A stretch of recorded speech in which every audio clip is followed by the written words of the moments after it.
Alors, je suis très heureux d'avoir traversé l'Atlantique pour venir vous voir. Excusez mon accent, je vais essayer de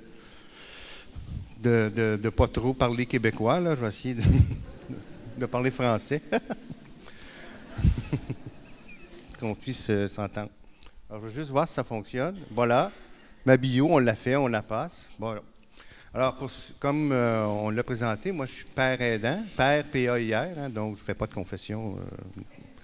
Donc, j'agis comme consultant à l'établissement auprès de différents comités cliniques et administratifs. C'est ça qui est intéressant. J'agis comme consultant auprès du personnel, bien sûr.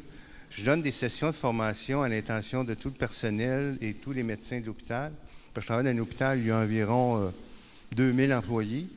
Alors, Dr Quintal et moi, on a fait le tour de tout le monde, y compris les gens de la cuisine, les gens d'entretien ménager, évidemment, les médecins et les infirmières, une formation, sensibilisation sur qu'est-ce que le rétablissement. Parce que tout le monde, le rétablissement, c'est l'affaire de tous. C'est pas juste l'affaire des soignants. Donc, même les gens des finances, tout le monde y a passé. Fait que c'est assez intéressant. J'interviens, moi, je travaille principalement sur les unités des gens qui ont des troubles psychotiques. Donc, quand les gens sont en délire, je vais les voir, je partage mon vécu, je parle de la souffrance, etc. Parce que souvent, les gens, quand ils nous arrivent, sont en crise psychotique, ils sont dans le déni, ils ne reconnaissent pas la maladie, donc c'est difficile à ce moment-là d'intervenir. Alors moi, je parle plus de la souffrance. Puis bien sûr, avec tout ça, j'assume la coordination des autres pères aidants, parce qu'on est 5 présentement, et bientôt 6. Donc l'Institut grossit au niveau des pères aidants, et ça, c'est très, très intéressant. Hein, ça marche? Donc, ma formation, il y en a qui vont se demander, mais quelle formation a-t-il? Je suis fou. Simplement. Donc, j'ai une personne qui a eu des troubles mentaux sévères. J'ai eu des traitements sévères aussi. Donc, je suis diplômé de l'École de la folie. Je suis un autodidacte. Je n'ai pas de formation universitaire.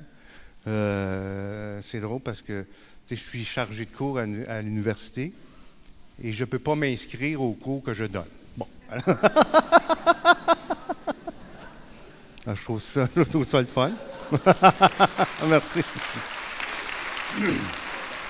Donc, je présente le rétablissement aux futurs psychiatres. Donc, c'est aussi intéressant de voir des psychiatres qui sont obligés de m'écouter. C'est toujours intéressant. Donc, pour vous dire qu'on appelle ça le savoir expérientiel. Donc, c'est un peu ce que je vais vous parler aujourd'hui. Donc, de plus en plus, il y a le savoir scientifique. Mais amalgamé avec le savoir expérientiel, ça donne des choses extraordinaires.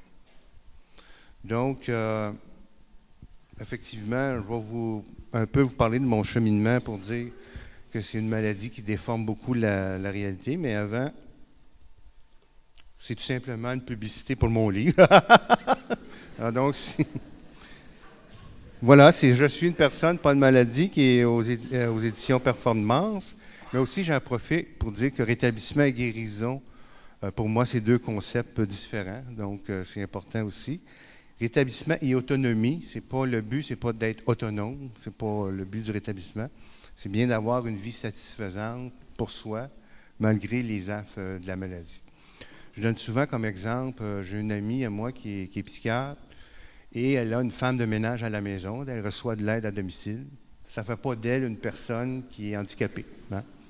Donc, c'est comme un usager qui reçoit de l'aide à domicile, ça ne fait pas d'elle non plus une personne handicapée. Donc, la seule différence, c'est pour l'usager, ça ne coûte rien. Le psychiatre, lui, il doit payer. Bon. Oh.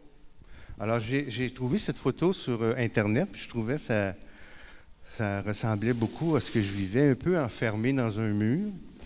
Puis j'avais trouvé cette citation d'Henri Laborite qui disait que devant l'épreuve, on a 3 choix, combattre, ne rien faire ou fuir. Moi, mon histoire ressemble à peu près à ça, mais à l'inverse. J'ai d'abord commencé par fuir la réalité qui m'habitait, parce que j'ai commencé à avoir des troubles de santé mentale. J'étais un jeune adulte, 18 ans, 19 ans, donc commencé à avoir des hallucinations visuelles et auditives, à jeun, c'est important de le mentionner. Donc, Ça apparaissait comme ça allait, ça venait. Évidemment, ça me rendait très, très angoissé, très nerveux. J'avais de la misère, parfois même à respirer. Puis tranquillement, pas vite, bien, la souffrance est venue s'installer en dedans de moi. J'avais l'impression d'avoir une grosse boule à l'intérieur du thorax. Puis j'aurais pris un scalpel pour m'ouvrir ça tellement j'avais mal. Et je cherchais toutes sortes de moyens pour essayer d'aller bien. Mais parallèlement à ça, j'habitais tout près d'un gros hôpital psychiatrique à Montréal, qui s'appelle Louis H. Lafontaine, qui aujourd'hui est l'Institut universitaire santé mentale de Montréal. Puis évidemment, comme membre de la société, j'avais des préjugés envers les gens qui habitaient l'hôpital psychiatrique. Alors, c'était bien évident que moi, jamais je faisais partie de ces fous. Alors, jamais je me serais rendu à cet hôpital-là. Donc, des fois, j'aime mieux souffrir que de me faire identifier comme fou. Alors, c'est bizarre, des fois, comment est-ce qu'on peut réagir dans la vie, mais moi, j'étais comme ça. Puis, à un moment donné, j'ai rencontré sur la rue que j'appelle les pharmaciennes tatouées, qui m'ont vendu des produits illicites, là, pour de la drogue, finalement. C'est ça, je cherchais le mot. Donc, j'ai commencé à consommer de la drogue parce que je croyais que c'était pour m'aider, pour apaiser mes souffrances. Évidemment, ça l'a fait le contraire, ça a accéléré mes troubles mentaux. Mais ça avait aussi l'effet que je me faisais des amis. Bon, peu recommandable, mais c'était des amis. Avant, j'étais tout seul, j'avais rien. Donc, je consommais des drogues, ça allait pas bien. Je buvais beaucoup aussi d'alcool, un peu de médicaments à travers ça. Donc, vraiment, une vie totalement chaotique. Je me levais le matin, je prenais mes médicaments de santé mentale. Je sniffais 2 lignes de coke, puis je prenais 2 bières. Ça, c'était pas... ça me partir la journée. Alors, vous voyez, c'était pas bien du tout. À un moment donné, j'ai disparu de la map, donc ma famille était très soucieuse de moi. Puis elle me cherchait à me retrouver, et puis là, on a discuté. Et j'ai accepté d'aller à l'hôpital, mais évidemment, pas d'aller dans l'hôpital psychiatrique, parce que moi, j'étais pas malade. Bon, j'avais quelques problèmes de consommation, mais j'étais pas malade. Fait qu'on s'en va à l'hôpital, et là, la personne qui nous accueille à l'hôpital, elle nous demande notre code postal. Je ne sais pas ici, c'est comme ça. Mais chez nous, la psychiatrie fonctionne par code postaux. Donc, on apprend qu'on n'est pas dans le bon code postal. Et que mon code postal à moi correspond avec Louis H. Pas chanceux. Donc, il a fallu renégocier. J'ai finalement décidé d'aller à Louis H. Puis à Louis H, c'est une grosse hôpital. Là. Il y a 128 portes pour entrer là. Mais celle de l'urgence, elle, est surveillée par un garde. Tu peux rentrer partout, c'est pas grave, mais pas l'urgence. Donc là, évidemment, quand tu rentres là, ils ont une phobie chez nous en psychiatrie, c'est qu'ils te mettent tout nu. Je ne sais pas pourquoi. Je ne sais pas si ici c'est comme ça. Mais chez nous, ils te mettent tout nu avec une jaquette, tu sais, avec la craque en arrière. Puis là, tu t'assois dans la salle d'attente, puis t'attends longtemps. C'est là que tu comprends pourquoi ils t'appellent le patient. Là, à un moment donné, le multivox t'appelle. Alors, tu dis, allez voir, là, tu suis le multivox. Et là, tu vas rencontrer le psychiatre. Et comme c'est un hôpital universitaire, il y a des résidents internes, donc il n'est pas tout seul. Ces gens-là sont généralement très bien habillés, hein, toujours chic. Et toi, tu es tout nu en jaquette. Déjà, il y a un décalage. Hein? C'est assez gênant de dialoguer quand tu es comme ça. D'ailleurs, vous devriez faire l'expérience au travail, en réunion d'équipe. Mettez-en un tout nu en jaquette. Juste pour voir comment est-ce qu'il se sent. Vous allez voir que c'est pour... La personne en jaquette, c'est pour ça que quand je vais rencontrer des personnes hospitalisées, j'exige tout le temps que les gens soient habillés, parce que je trouve que c'est important de pouvoir mieux dialoguer, il me semble, quand on est d'égal à égal. Bref, ils m'ont dit, on va vous garder. Alors, je suis allé en observation qui appelle. Alors, il y a une grande salle communautaire avec des chambres tout le tour, puis il y a un poste des infirmières qui est tout vitré, qu'on appelle affectueusement l'aquarium. Bon. Alors, à un moment donné, l'aquarium t'appelle. Ah, encore des voix. Et là, il roule le petit carreau, il passe la peau de pilule. Puis là, tu vas te coucher, tu dors le lendemain. il y a quelqu'un qui est venu me voir, puis vous avez bien dormi? Oui, avec ce que vous m'avez donné, c'était assez dur de ne pas dormir, oui. Bon, alors, on va se voir, vu que vous êtes calme, on va se voir à la clinique externe, etc. Fait que, ils m'ont retourné. Mais durant la semaine, j'étais pas bien, puis je me disais, tant qu'à vivre comme ça, tout aussi bien pas vivre. Hein? J'ai pas de vie, je suis plus capable de penser, je suis plus capable de réfléchir, je vois pas d'avenir. Tout aussi bien de m'enlever la vie.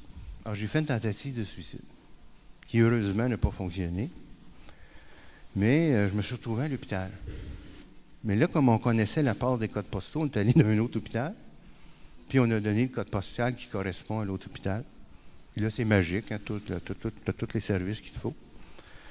Et puis là, j'étais complètement en délire aussi. Puis la psychiatre qui me parlait, j'ai juste entendu « On va vous garder ». Moi, je ne voulais pas rester à l'hôpital. Je voulais me faire soigner, mais à l'externe. Puis la psychiatre voulait que je reste en dedans. Fait que je me suis levé, puis je me suis dit, qu'elle parle tout seul, moi, je m'en vais. Et là, j'ai entendu à l'intercom, code blanc à l'urgence. Moi, je ne connaissais pas ça, un code blanc à l'urgence. Je l'ai su vite. J'ai vu courir dans le corridor 5-6 gros gaillards. Puis dans mon délire, moi, je croyais que c'était des gens qui s'en allaient jouer au football. Alors, je me suis tassé comme ça pour les laisser passer. Mais j'ai vite réalisé que le ballon, c'était moi. Donc, on m'a happé. Et c'était une expérience pour moi très traumatisante, je dois le dire, parce que moi, je ne comprenais pas ce qui se passait, on ne parlait pas, on m'a sauté dessus. Et puis, je me suis évidemment débattu. Je me demandais si moi, je croyais qu'il y avait une bataille, puis on se battait. Aujourd'hui, ça se produit moins. Hein. On a des formations pour dénouer la crise. Mais à l'époque, ils appelaient ça la méthode PAP. PAP qui veut dire pogne, attache, pique. Donc, puis il n'y a pas de discussion. Donc, on m'a donné une piqûre d'Aldol à libération rapide. Puis là, pouf, tu tombes dans les vapeurs. Et là, je me suis réveillé, ficelé sur un lit, dans une chambre barrée avec un garde à côté de moi, qu'on appelle chez nous une surveillance constante, là, ou un service privé. Évidemment, je ne pouvais pas aller bien loin, j'étais attaché de partout. À un moment donné, ils m'ont détaché. Il fallait que j'aille aux toilettes. Ils m'ont détaché. Alors là, j'ai été suivi pendant une semaine. J'avais ce garde-là qui me suivait partout parce qu'il n'y avait pas de place à l'étage. Puis vous savez, c'est les gens, ils changent de chiffre. Toi, tu restes là, mais eux, ils changent de chiffre. Puis à un moment donné, il est rentré une petite madame, puis elle me regarde, puis elle dit « Vous me ferez pas mal. » J'ai dit « Non, si tu m'amènes fumer quand je vais te le demander, tu n'auras pas de problème. » Alors, cette journée-là, j'ai particulièrement fumé. Aujourd'hui, je ne fume plus, en passant, mais à l'époque, je fumais.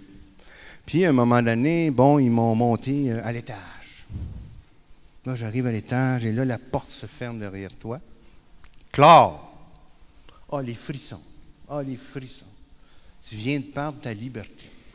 C'est un sentiment épouvantable. Puis là, tout est barré. Hein. Tu veux accès à ton linge, c'est barré. Tu veux aller aux toilettes, c'est barré. Tu veux prendre ta douche, c'est barré.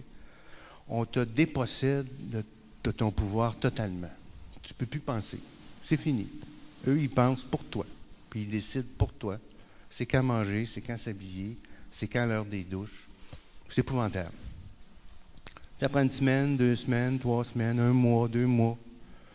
Alors, tu viens plus capable de fonctionner par toi-même parce que l'Institut est fait comme ça. Ce n'est pas du mauvais monde qui travaille là, mais l'Institut est souvent fait comme ça. Alors donc, j'ai vécu là la première fois 4 mois.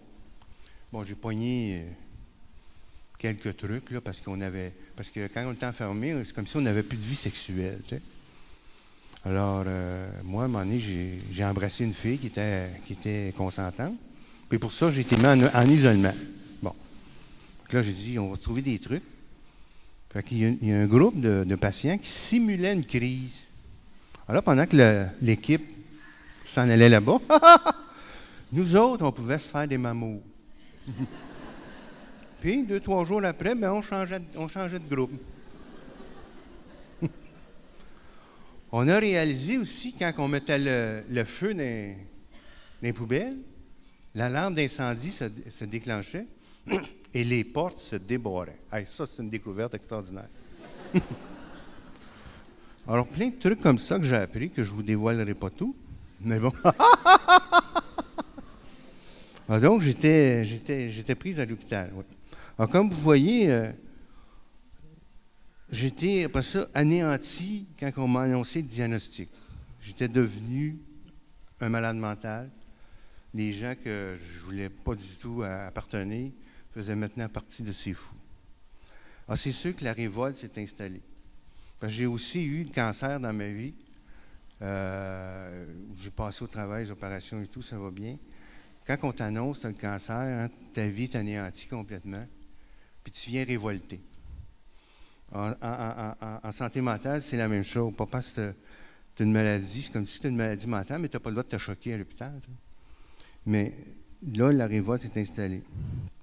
Puis on me disait tout le temps, Luc, accepte ta maladie. Moi, j'ai de la misère avec ce concept-là. Moi, ça fait au-dessus de 20 ans que je vis avec ça. J'ai toujours pas accepté d'avoir une maladie mentale. Parce que la maladie mentale m'a tout enlevé.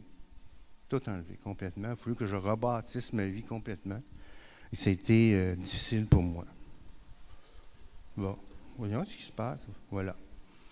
Donc, c'est une image qui vient du film Vol au-dessus d'un nid de coucou, qui ressemble un peu à ce que j'ai vécu, comme j'en ai parlé tout à l'heure. Puis un peu dans l'incompréhension du rôle du personnel. Parce que moi, je viens d'un milieu ouvrier, donc psychologue, travailleur social, éducateur, on ne connaît pas ça. On ne sait pas ce que ça fait dans la vie. Donc, j'ai eu de la misère à m'adapter avec le personnel. Puis aussi, j'ai eu de la misère à la coercition, qui est le côté obscur de la force. Alors, c'est sûr que ça laisse des traces, comme je vous disais, ça laisse des traumatismes. Mais,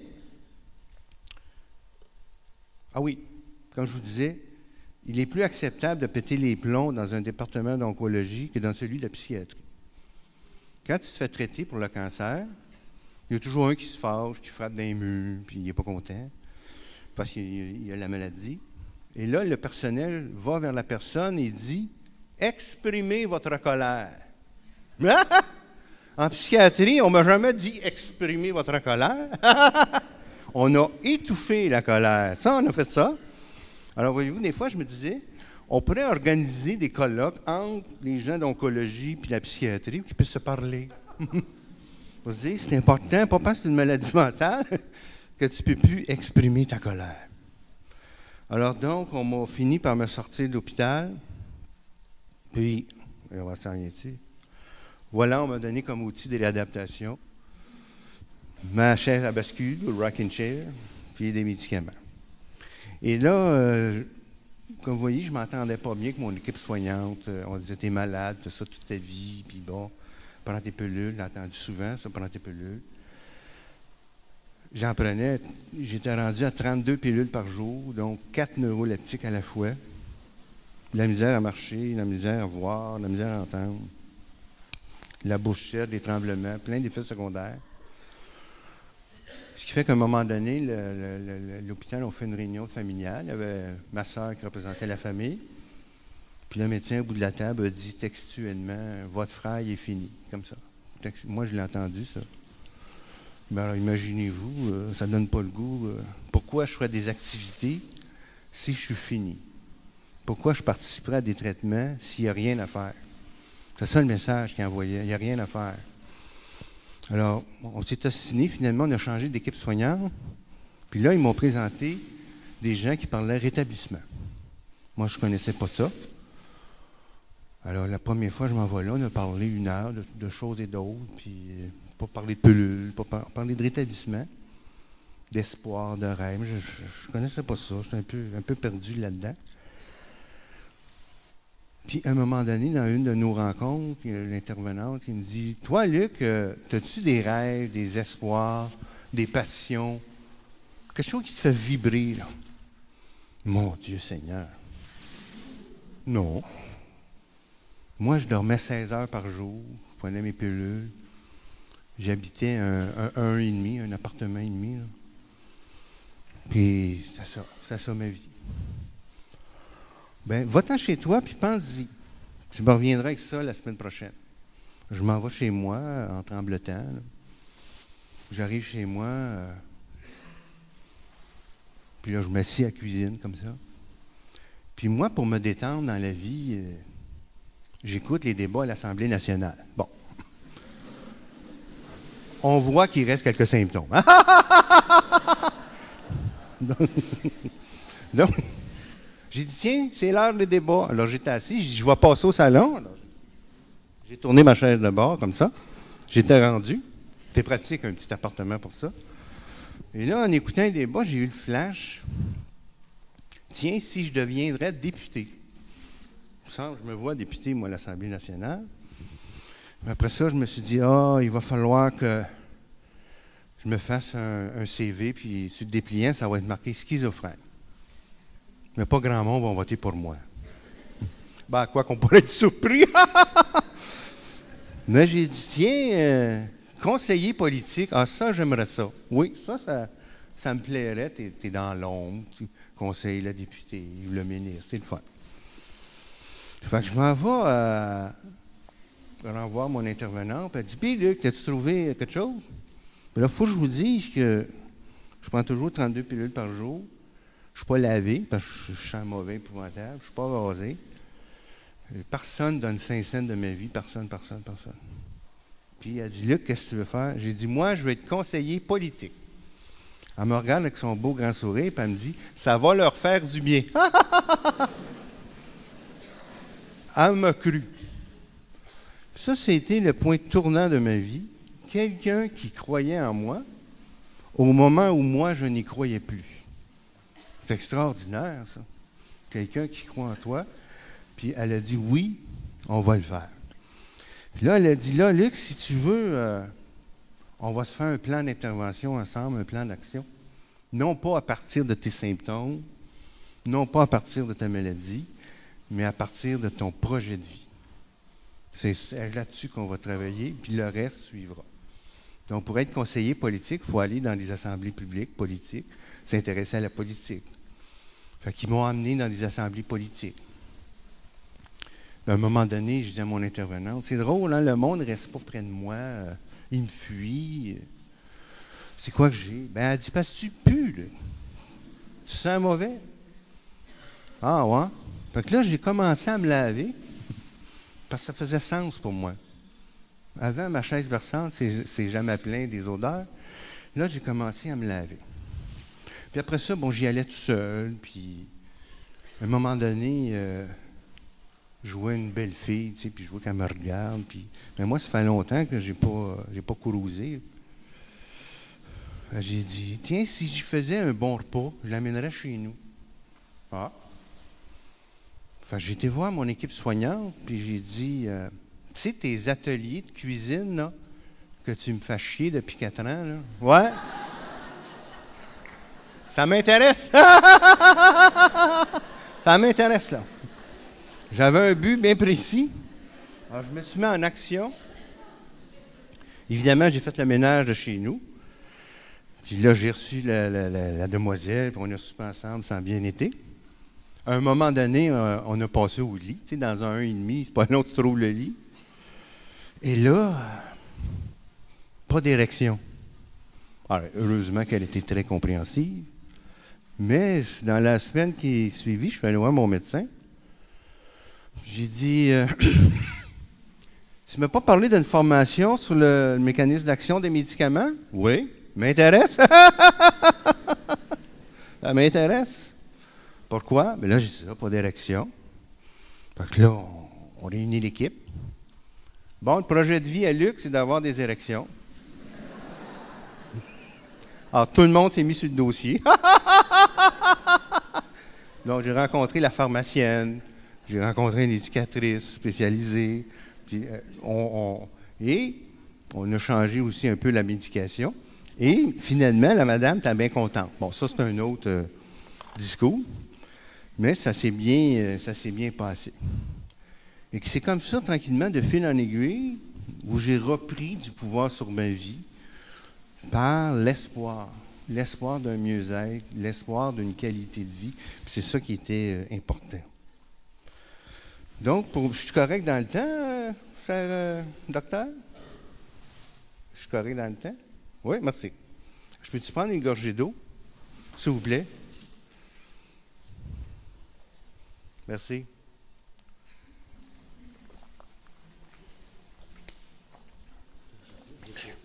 Merci. Mon système cholinergique, tu sais, il est tout acheché.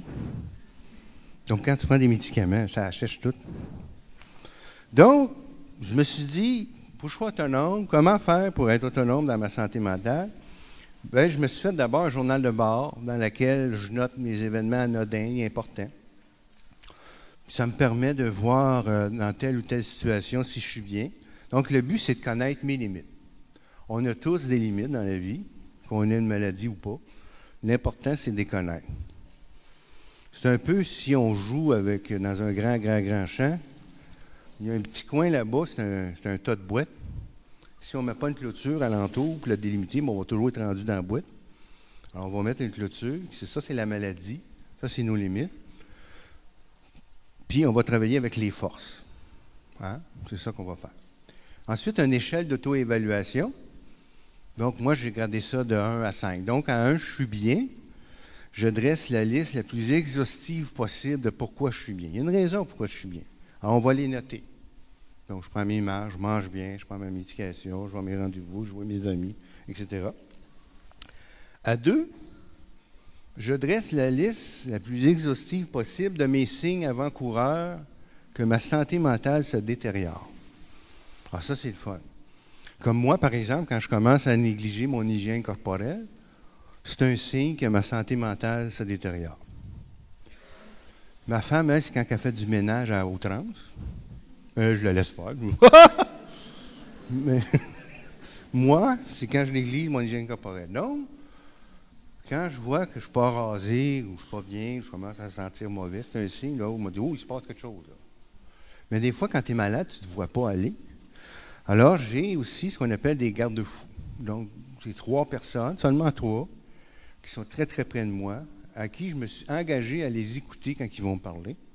Parce que souvent, quand tu ne files pas, tu envoies promener tout le monde. Donc, eux, je me suis engagé à les écouter. Puis là, il me dit, il y a quelque chose, on dirait qu'il ne va pas bien. Puis là, on va voir dans la liste 1, qu'est-ce que j'ai arrêté de faire? Y a-t-il quelque chose que j'ai arrêté de faire?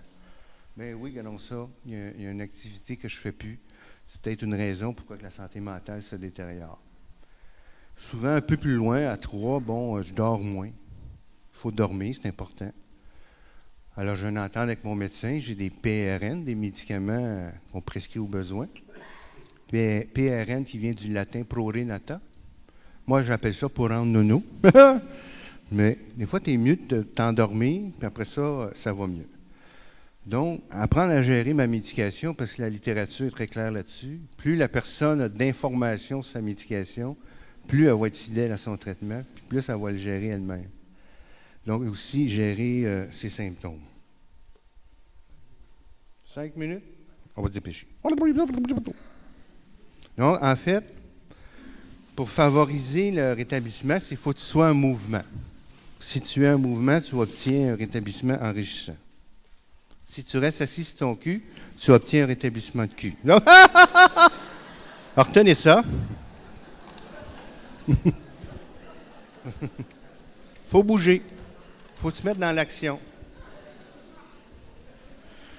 Puis, un projet de vie, mais ça ne se conteste pas. Quelqu'un qui a une idée, même si ça paraît la plus farfelue du monde, quelqu'un veut être président de la République, mais on va sortir les critères pour être président de la République. Quelqu'un veut être astronaute. Bon, on va sortir les critères pour être astronaute. Mettons, ça prend un doctorat au moins pour être astronaute. Bon, toi, on va finir ton lycée. Hein? On va commencer par ça. Donc, c'est des choses comme ça. Donc, mon petit logo du rétablissement, le savoir, c'est le pouvoir. Plus les gens ont de savoir, plus ils ont du pouvoir sur la vie. Faire partie d'un groupe, c'est important et fondamental. On ne se rétablit pas tout seul. Ça, c'est important. Se voir comme une personne et non comme une maladie.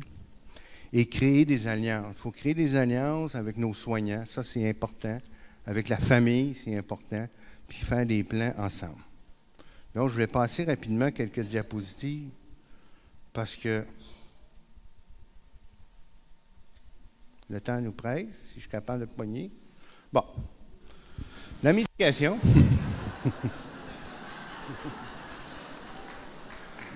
Oui!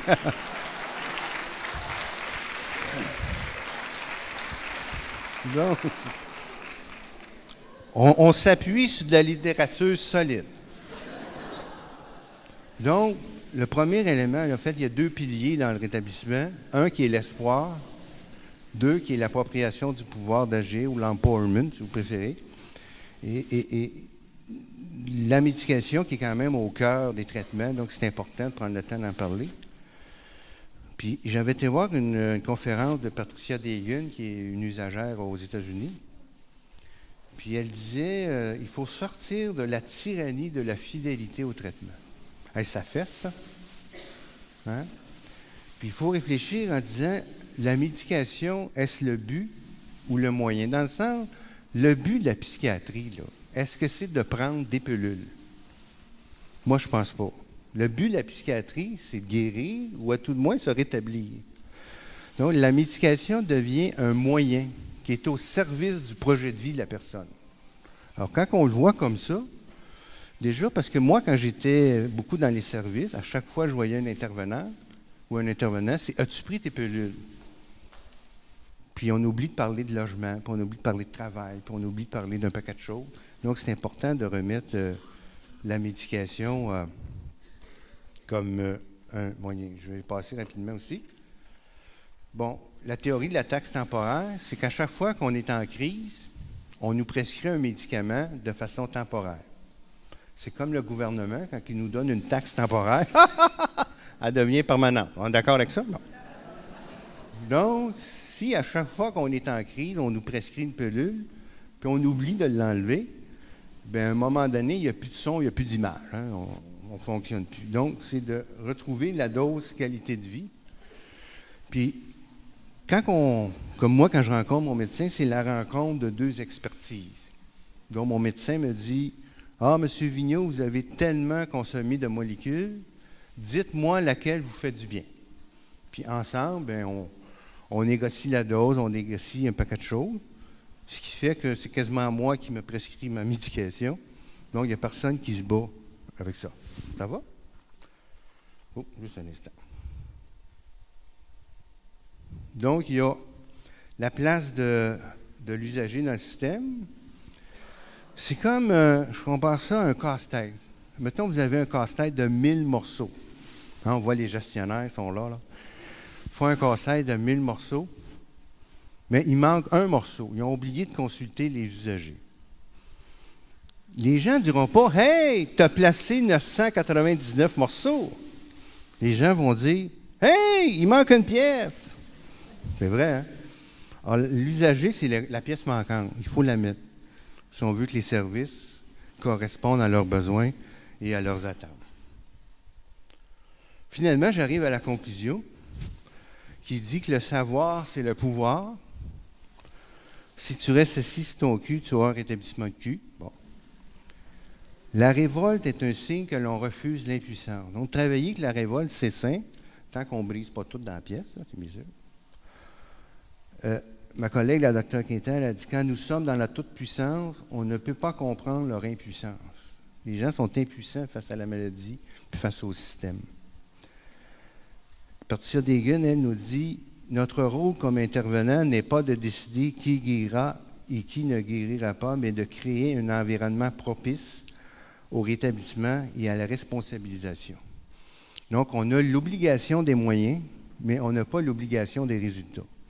Mais on a l'obligation de mettre des indicateurs rétablissement que les gestionnaires doivent suivre. L'autre qui dit, quand vous vous apprêtez à partir en expédition, ne consultez pas une personne qui n'a jamais quitté la maison. Bon, ça fait un peu bizarre, de dire de même. Je pense que c'est le rôle des pères aidants, c'est important, ils peuvent vous guider. Et puis finalement, mon idole, qui est Buzz Lightyear, belle histoire de jouet, qui dit qu'avec l'espoir, nous pouvons amener le rétablissement vers l'infini et plus loin encore. Alors, je vous remercie.